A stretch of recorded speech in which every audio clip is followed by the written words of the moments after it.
Hello. Yes, sir. Go ahead. We can hear you. Okay. Uh, Thank you, Girish, and for the introduction. Thank you, office bearers, for giving me the opportunity to be amongst you today and to be with you to share my views with you. Girish has read out the biodata and its words. These words cannot and words do not convey the excellent feeling that I had during the entire service career, the camaraderie that we felt, the thrill of flying, the joy of being together, and the oneness that we had in the entire Air Force squadrons, the stations, the family, one family. My family and I really have enjoyed our entire service career. I've flown low, I've flown high, I've flown fast, I've flown slow, I've flown over the snow-capped mountains, over deserts, over jungles, over sea. I've done all kind of flying like rocketry, bombing, strafing, night flying, moonlight flying, dark night flying, at attacks during dark nights also. I've moved around the length and breadth of the country. I also had a tenure in Europe. In short, it has been entirely a wonderful career that I had, and I'm very thankful to God for giving this opportunity. After retirement, I've been settling in the civil life, and I miss the camaraderie of the Air Force. I've been asked to share some of my experiences with you, but I have already selected a topic to talk with you, so I'll share with you just one particular incident, which is nothing short of a miracle. You know, I was posted in a place in Punjab called Adampur, and it was a period just during the monsoons. We had a long spell of rain, and then the sun, moon, the sky cleared up, and we all leaped up in the air. I had taken up a mission of doing an air test sortie of completing the performance check of the MiG-21 which I was flying. And there's one particular component of that aircraft which needed me for ensuring satisfactory functioning, for me to go beyond the speed of 1.7 and 1.8, the speed of sound, which you call Mach number. And I was doing that. And while I was doing that, the radar controller called me up and said, sir, can you abort your mission and do a search? I immediately said, yes, definitely. I started decelerating. Research meant that something has gone wrong. Either some aircraft is missing, some crash has occurred. I felt very sad about it, but I decelerated and came down, and I went to the general area where the radar controller had lost his communication with that aircraft. This aircraft was from Pathankot, up north of Nadampur.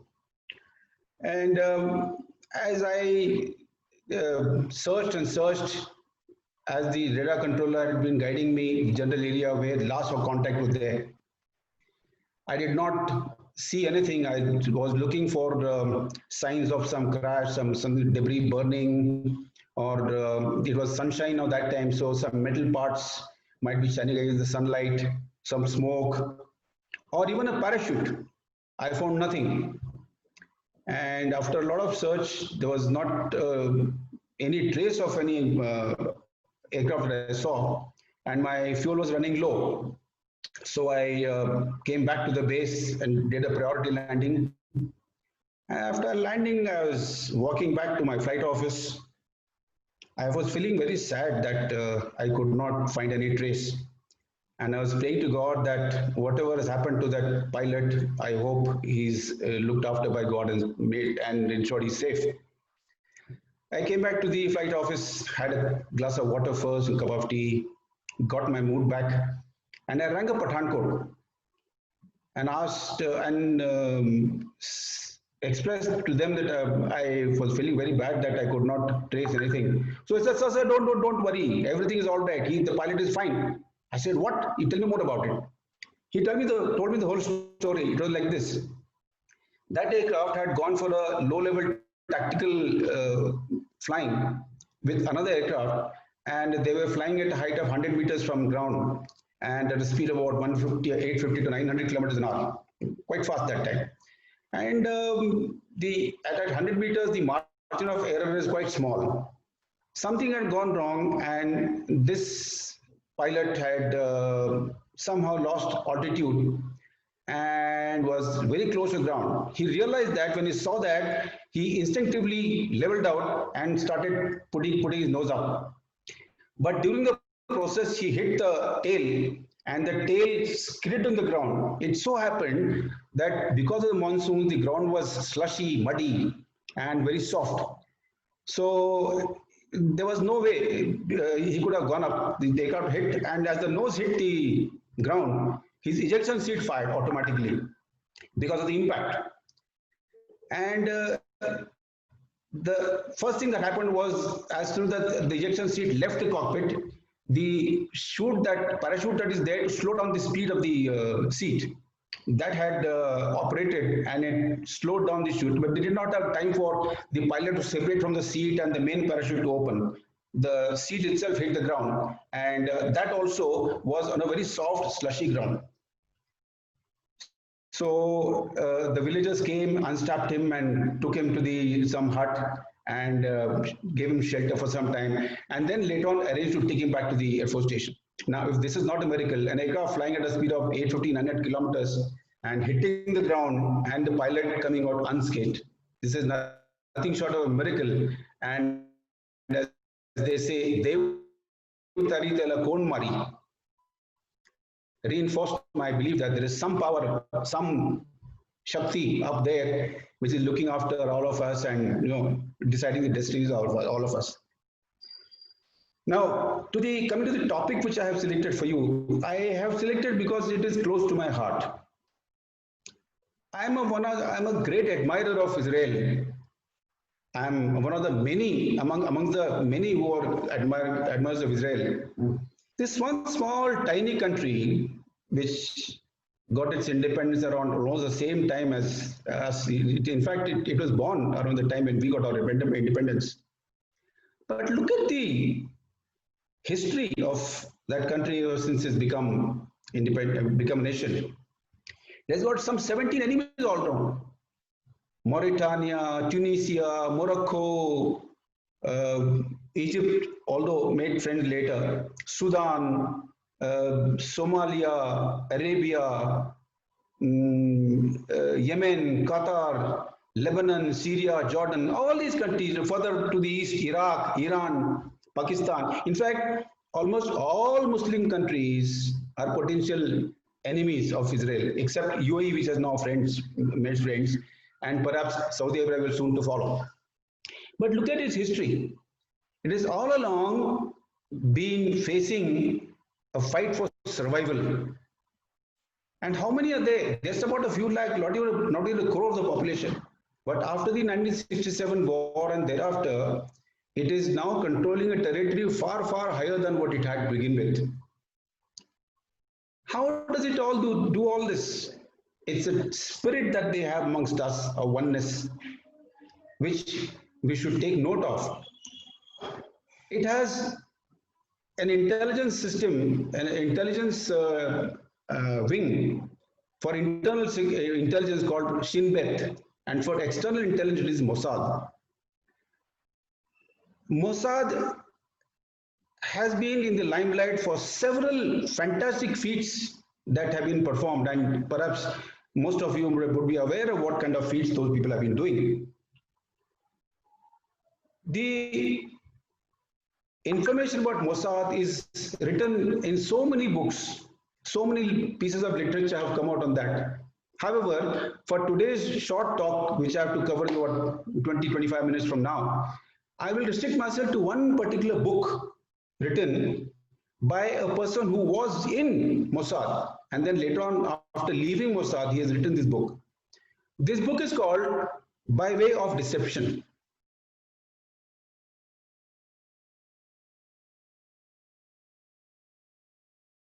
After all, he was an operative of Mossad. He's not much of a writer. So he had shared his experiences with a journalist by name Claire Hoy, who has done all the writing work, editing, and publishing.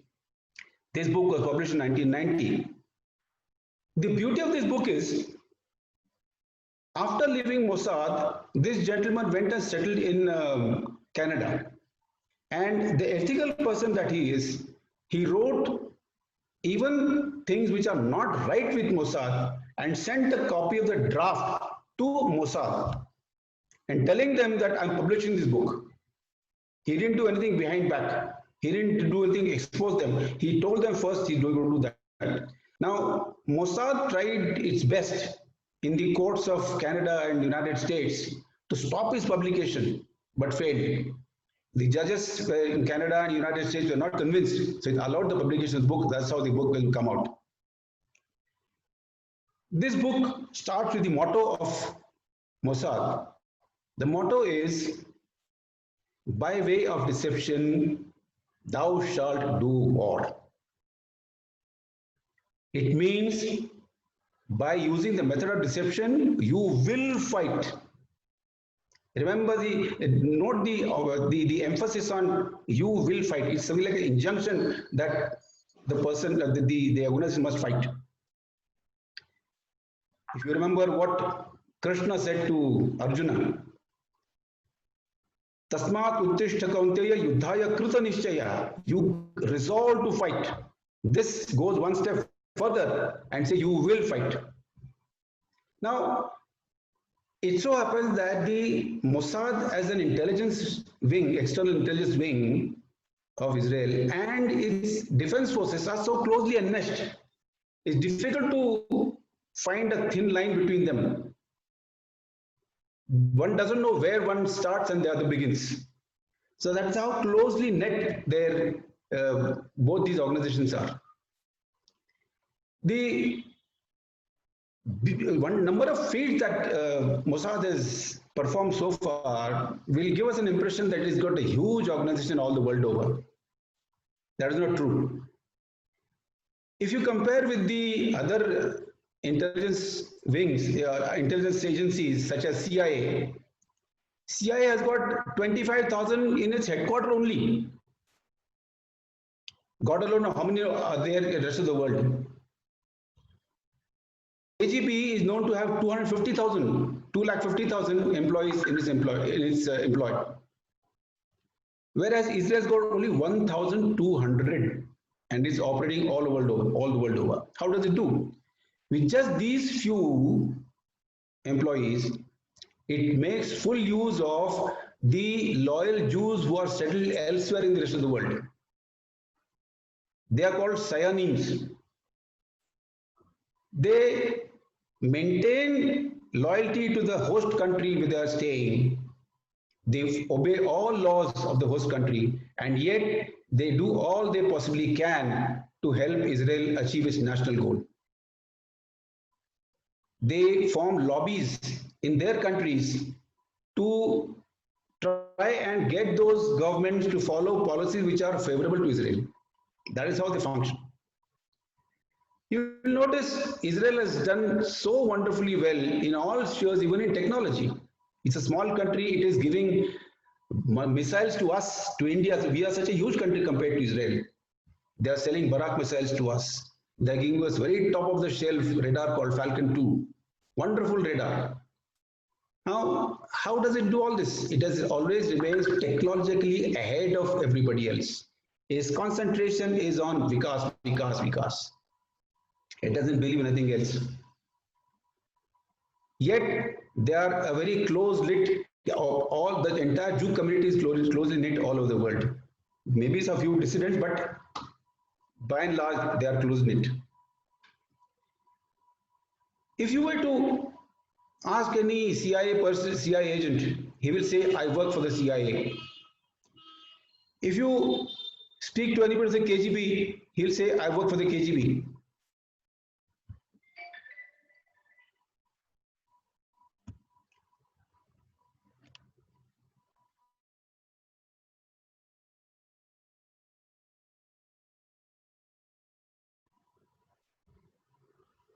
But any employee of the Mossad will never say, I work for Mossad. He will say, I work for the Defense Department. I'm not allowed to talk about it. They're so secretive. And you can't blame them because with so many enemies all around, one doesn't know who is an agent. They're all, as far as ethnologies, ethnics are concerned, they're all from the same breed. Same, ethnically, they're almost the same brown color, same facial structures, everything is the same. So that one doesn't know who is one dealing with. It could be a spy. Unlike other organizations, Mossad is highly independent. They only report to the Prime Minister, but not necessarily tell him everything that he wants to know or he should know. There are a lot of things which they do without even telling the Prime Minister, but by and large, he has got a sanction of full liberty to go to the Prime Minister. If only it has to do any pre-planned executions or killing somebody, then in the Prime Minister's office, there is a secret judicial trial carried out and the Prime Minister authorizes that execution.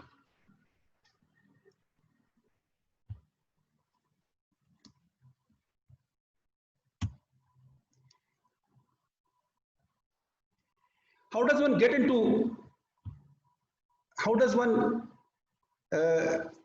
Mossad? Now this is given in this book. Mossad does not invite applications. It does not recruit people on their request. No. It carries out survey within the population and then selects people who they want to recruit and then approaches them. Once they approach a recruit, there's a rigorous screening process done of written tests and several stages of interviews, not just one, several stages of interviews. The interview tests include practical outings after initial briefing. For example, how to shadow somebody, how to find that you are being followed or shadowed, how to assume a fake identity, how to extract information from the target that they have chosen. Practical situations are given to them for tests that are tough, very tough tests, and require a very, very high level of ingenuity. The participants who are involved can be very rough in their dealings. They don't care for, shall we say, if injury occurs in that, it's just okay. It's just part of the game. There is no second chance to recruit. Only one chance is given. If he doesn't perform in that, he's not recruited. Decision of who decides? The decision is of the examiner, and that is final. There is no appeal in this.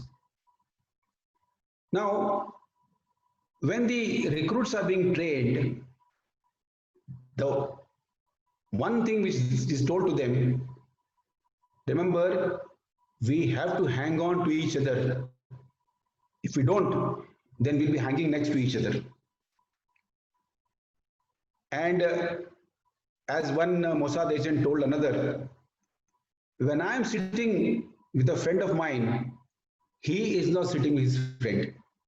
That is the level of suspicion and, shall we say, lack of faith in others. Because you can't help it. We don't know who you may be dealing with. It could be an enemy agent.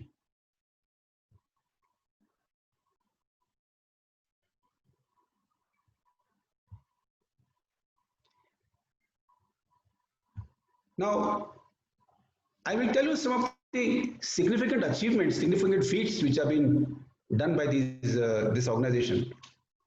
One of the most glaring feats done by them, which has impressed the Western world, and that's how they got such a lot of favors from the Western world and a favorable situation for them in the United Nations, is stealing of a MiG-21. Russians had given MiG-21s to the Syrians and in fact all Arabs in the early 60s. Now it is that time a very top secret aircraft. Nobody in the outside Russia knew much about it.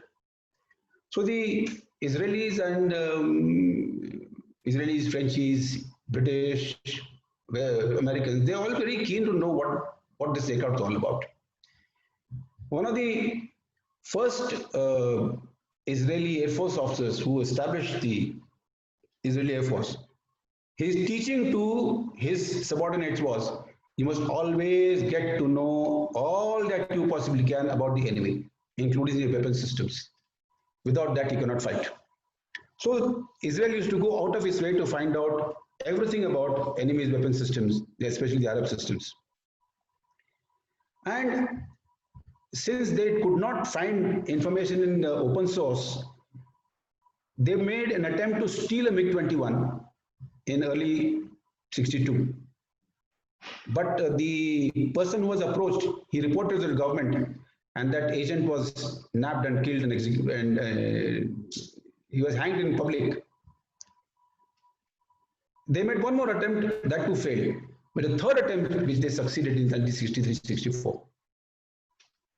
This aircraft was flown directly from Syria, first went towards Iraq side and then turned back west and then headed straight for Israel and landed in Tel Aviv. This was a fantastic feat of special operations performed by Mossad. The pilot's family was taken out of Syria well before this man defected and taken to France, and from France brought to Israel. Those days, Iran had good relations with Israel because it was ruled by Shah of Iran. And the animosity started only when Ayatollah Khomeini carried out the Islamic revolution and became the head of the state. Thereafter, Iran was always an enemy of Israel and today is. This stealing of MiG-21 helped Israel to get to know exactly what kind of weaknesses this aircraft has and was able to exploit this weakness in the next war to the extent that in one particular raid, 6 Syrian MiGs were shot down without the loss of even one Israeli aircraft. That is how Israel managed to remain always ahead of Arab world. They presented this MiG-21 to Americans, and Americans established what is known as the MiG killing school. And in appreciation of this tremendous feat of Israel, America decided to sell F-4 Phantom to Air Force. The next great operation was done was there was a massacre of Jews in Ethiopia, Ethiopian Jews, and they were discriminated for several centuries. And there was an attempt by Ethiopia to eliminate them. So by clandestine operations, Israel rescued 14,325 Jews within 36 hours. They were shown to have gone to some neighboring country, and from there they were lifted. 34 C-130 Hercules aircraft were used for this and rescued in a very short time of 36 hours. The next great feat that they have done was abduction of a Nazi criminal called Adolf Eichmann from Argentina, brought to Israel, tried and hanged in public. Then killing of Black September group. If you remember, in the 1972 Olympics, the PLO had a group called Black September, and they massacred Israeli sportsmen at the Olympic Stadium.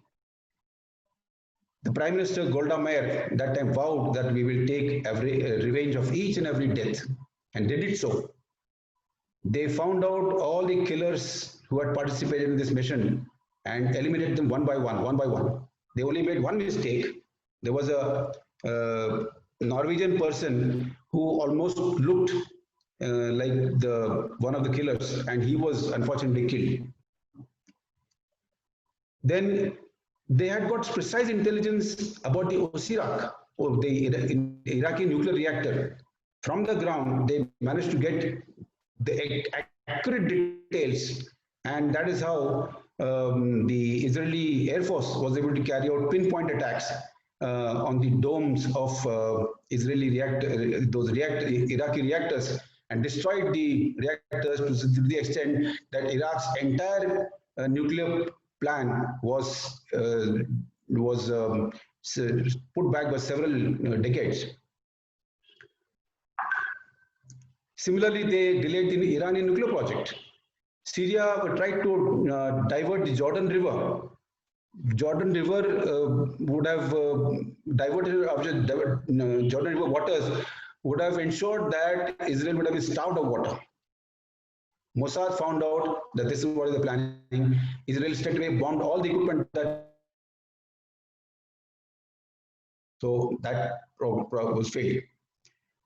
Similarly, they got accurate Entebbe information. One of the pilots hired a private aircraft and flew over Entebbe, pretended that he has got some technical trouble and loitered over Entebbe airport for a long time, took accurate photographs, gave them to Israeli Air Force, and that's how they carried out the Israeli Entebbe operation so smoothly.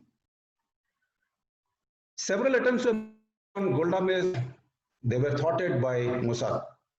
And they are very good in giving warning to own Jews. If you remember, there was a report that the attack on the towers in New York, in the World Trade Center towers, not a single Jew was killed in that, because Israelis, I believe, Mossad is supposed to have given all the Jews information to get out and not go to that place on that day. They probably had that information earlier.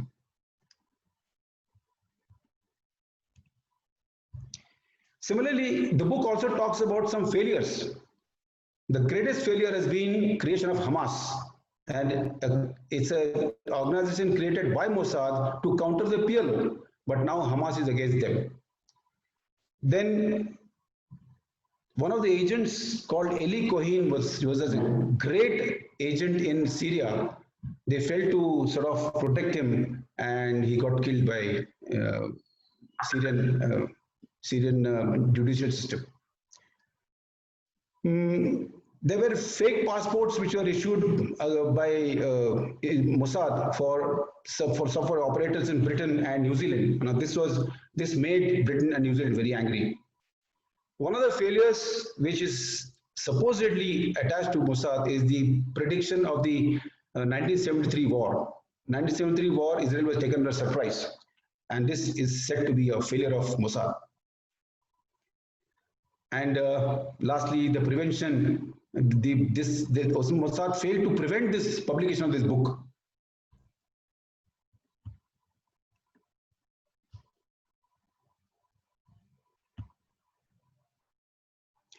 Now, this author, Ostrovsky, he left the Air Force, left the Mossad because he had certain grounds. He felt that these are not correct.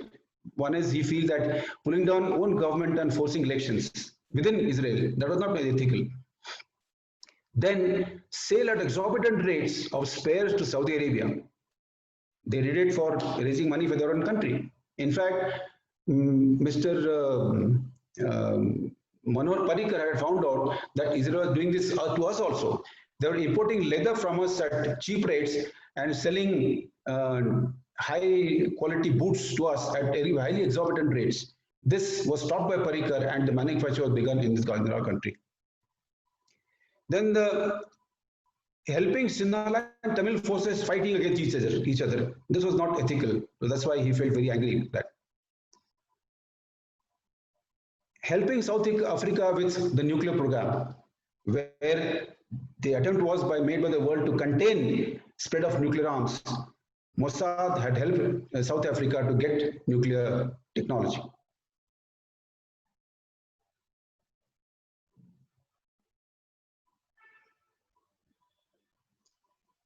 And before the Bekaa Valley operations in 1982, Yasser Arafat had sent an emissary by name Khadir for negotiations with Israel to bring about some kind of a peace accord.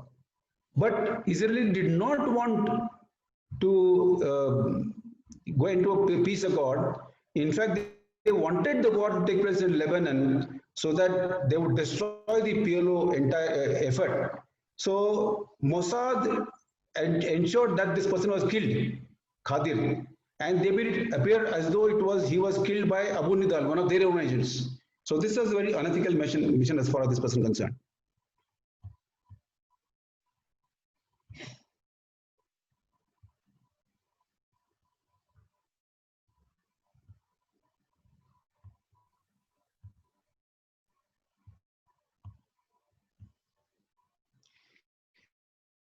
He felt that Mossad is a great organization, but it has strayed from his ideology, strayed from his methodology. So in a huff, he left that organization and went to settle in Israel. Now, I have some points regarding what we should take away from this for ourselves. Firstly, the takeaways from this book for us Indians, one is organizational. We must have coordination amongst all the various which is lacking today. Every intelligence agency in our country wants to go and whisper into the Prime Minister's ear something which they have found out. They will not share this information with others. And this probably is because there's a spirit of one-upmanship which should not occur. This especially should not be done regarding defense and security matters. They all must come together and function as one entity. This is something which we have to take note of and work towards it. Our politicians must refrain from pitting one against the other. Unfortunately, that is happening today. We have to keep the national goal in mind, and as far as national security, intelligence is concerned, we all must speak in one voice.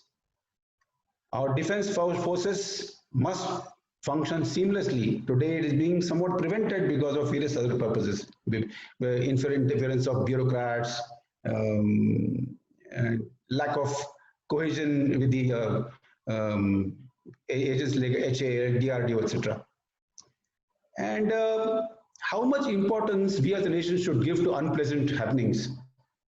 We give a lot of coverage, TV, media coverage, 24 hours a day for several days for something very unpleasant. I remember Mr. Abdul Kalam, President, he had written a book in which he has said that his experience in Israel, when he had gone there, the day was in Israel, in the hotel he was staying, he heard a lot of gunshots, bomb explosions outside the hotel, somewhere in the distance. He could even see the explosion light. But in the next morning's papers, this occurrence was somewhere in the 8th bay, some 6th, 7th column, with a small news item. And the front page item in the Israeli newspaper that day was some great thing which has been done by their farmers. Something positive. Their newspapers always carry positive news. All these bombings, etc., that had taken such a low priority that was somewhere the 8th page. And this Mr. Abdul Kalam felt this should be seen by our media also. Now, we as individual citizens also have a certain thing to do. We must be conscious about our own safety as well as our own society, so our family security, society security ourselves. We cannot leave everything to the government or the police corporations. Police cannot be there to protect us all the time. We have to look after our own security. Like they say, dharmo rakshati rakshitaha. If we are ourselves safe, then we'll be able to do what we should do towards our dharma. You will notice so many people volunteer information by careless talk. They need not talk. Unfortunately, when you are talking to somebody, you gather information which he did not have shared.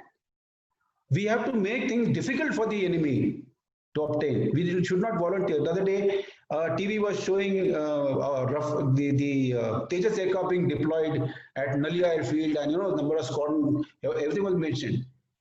Well, this is nothing top secret, but why are you making things easy for the enemy? We have to make things difficult. That, I think, is a very important takeaway from the book that has been written about Mossad. Once again, thank you very much. I stop here. If there are any questions, I'll take on. Thank you, sir. Thank you very much. Welcome. Now, I would, if anybody has any question, if you can raise the hand, I will open his line. I think Elson is there. Sir, Yes. Okay. Yeah, Elson, go ahead. Acha, good evening, sir. Very happy to know that you know Russian, because even I'm a lover of Russian, and I spent time in Russia when we went to bring our submarines. So I want to say something like, "Ya pozdravляю вас с успехами для нашей страны." Спасибо, большое спасибо. Nichavo, Nichavo. So I just want to share with our friends that I just respected sir and said, congratulate you on your success for our country. And sir said, thank you, thank you. Normally, spasiba is a beautiful word in Russian language. And when you say spasiba, spasiba, it comes straight from the heart. So I'm very proud to be an Indian, and I'm very proud to have served the armed forces also. I was also an IPKF.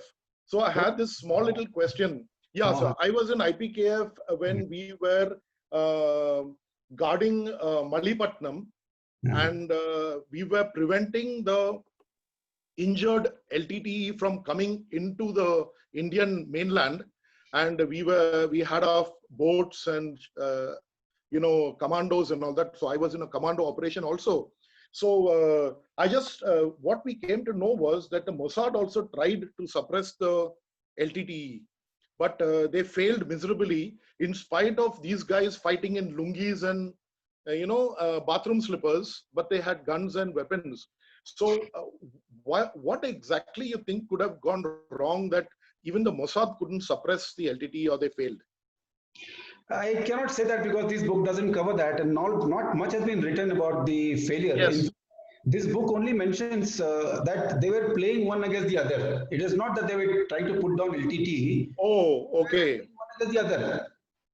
Oh, so I think what happened was, understanding from what you have researched and what I have learned, is that the Sri Lankan government would have invited them to come and suppress the LTTE, but they might have turned the role and kind of played one against the other, which might have gone wrong, and for that reason they had to retreat.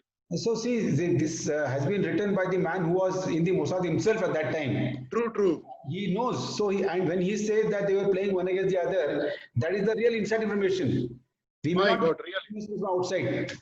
True, true, true. So thank you very much. I'm also a great fan of Mossad. I've been to Israel myself. Oh, really? We traveled. My wife and I traveled to Israel. And if you take Kerala as God's own country, I think Israel is also like God's own country, because they are very, very spirited. You'll not believe we had to go in a convoy because of the enemies of Israel might attack us while we are approaching Israel. We had gone from Palestine to Israel. So, at that moment, there was a lot of tension because we were traveling 800 kilometers on road, and we had army tanks and, army convoy for supporting us. So it was a great experience, and I really thank you for what you have, opened up to everybody, and it's a beautiful presentation. Thank you so much. My pleasure. Thank you. Spasiba vam balshoi. Spasiba from. Thank you. Thanks, Elson. Anybody else has any questions? Kiran, I had one question. Yeah, go ahead, Rohit. Sir, Rohit here. Please. Sir, as we have very less access to our intelligence systems and everything, we don't have any access, but we come to know partially through the various movies that are shooted on them. So, and it is also said that the Israeli intelligence is the best in the world. Considering the latest relations that are being cemented in between Netanyahu and our Prime Minister, do you think that there would also be some intelligence inputs that would be shared between the two countries? And how is our intelligence systems as compared to the best of the world? Our intelligence system cannot be, like you yourself said, Israelis are the best. Because I'll tell you what, they are very proactive in their approach towards gathering intelligence and countering intelligence. They are also very proactive in this. Actually, we started rather late in a thing, and we also have an organization which does a lot of work on its own, but perhaps it is not as spirited as the Mossad are. If you remember, Do you know why Mr. Morarji Desai was given the highest national award by Pakistan? No, You don't know? no. Well, Pakistan was developing its nuclear complex at a place called Kahuta. And our raw agents had come to know that, and by just gathering the hair from a hair cutting saloon, they found out from the radiations that are there in the hair that this is the place which is being complex is being developed. Now this information was shared with Morarji Desai. So Morarji Desai said, I don't want to hear anything about it. And he unwittingly mentioned this to Ziaulak. Ziaulak eliminated all our raw agents as soon as he came to know this.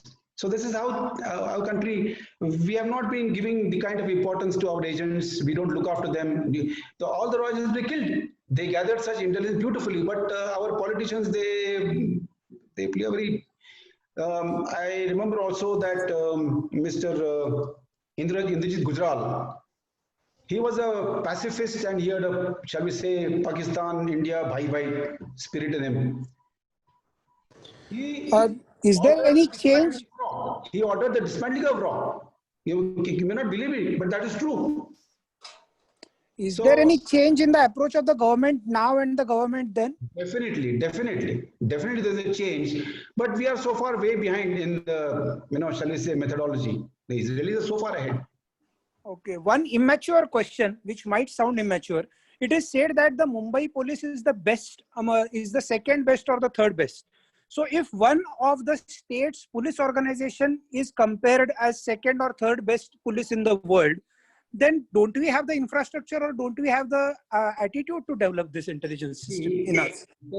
Intelligence operations and policing are entirely two different things.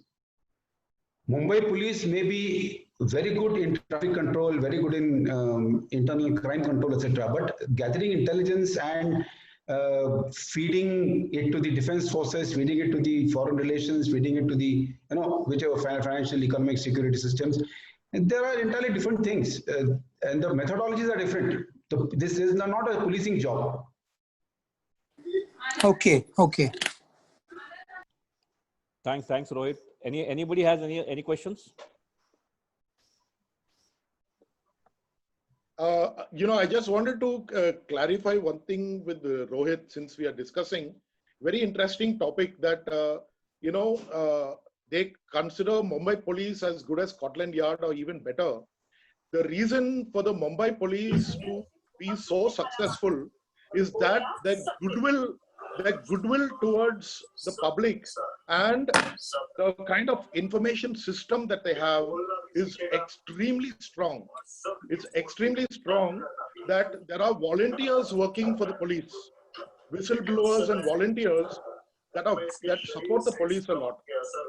And the police are, one with the citizens. In spite of being very strict, they are also one with the citizens, and that is why our police are very, very strong. Yes. Okay. They are not enemies of the public, but they are kind of more about protectors of the public in a way, if you see. So that is why there is a huge information system that supports them, and that's how they are very strong. Great. Thanks, Elson.